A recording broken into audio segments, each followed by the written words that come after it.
योजनारू गोटे को गजपति महाराज नारे नामित करमिति दाबी कर मुख्यमंत्री को चिठी लिखिंट पारला विधायक एने विधायक पूर्व विधानसभा भी दुईथर प्रसंग उठाई सेपटे विधायकों दाबी को समर्थन करिसेंति पारलावासी या समर्थन करने सहित महाराजा कृष्णचंद्र गजपति नाम योजना नामकरण पर अनुरोध कर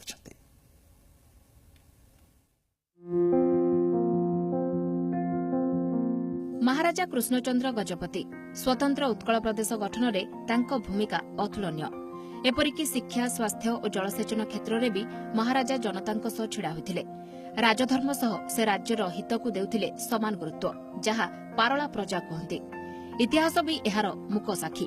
तेबे राज्य सरकार विभिन्न योजनार नामकरण महापुरुषों नाम नामित करिथिबारु दाबी होईछि गोटे योजना महाराजा नारे हेउ।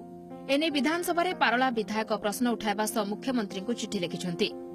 मु आशा करछि और मोर विश्वास अछि मुख्यमंत्री ऊपर हमरो जो पारला महाराजा नारे किछि न किछि गोटे योजना हेले भलो बोल करके मु आशा अछि और तापर मोर पूरा विश्वास भी अछि। ओडिसार बरपुत्र तथा मुख्यमंत्री नवीन पट्टनायक पिता विजु पट्टनायक मध्य महाराजा चिंताधारा रे अनुप्राणित थिले।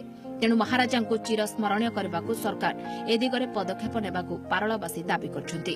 जो व्यक्ति एई ओडिशा प्रदेश को गठन करथिले एवं स्वतंत्र उत्कल प्रदेश नाम रे गठन करथिले सेही व्यक्ति नाम रे किछि जदि योजना हुए ताहले ए देशवासी जीवन सार्थक होबे एवं श्री कृष्णचंद्र गजपति स्वर्ग रे रही मध्य तांकर अमर आत्मा शांति रहबो। समग्र गजपति जिलावासी दाबी रही एटा स्वाभिमान कथा विभिन्न योजना जाक तैयारी होची विभिन्न बरपुत्र नाम पाला महाराजा जो स्वतंत्र ओडिशा उत्कल प्रदेश गठन रे मुख्य कर्णधार थिला एठू एंतुड़ी शालू आरंभ होता स्वतंत्र ओडिशा प्रदेश गठन दायित्व नहीं तेणु तांको नाम गजपति जिलावासी एक नामित करने दाबी रही।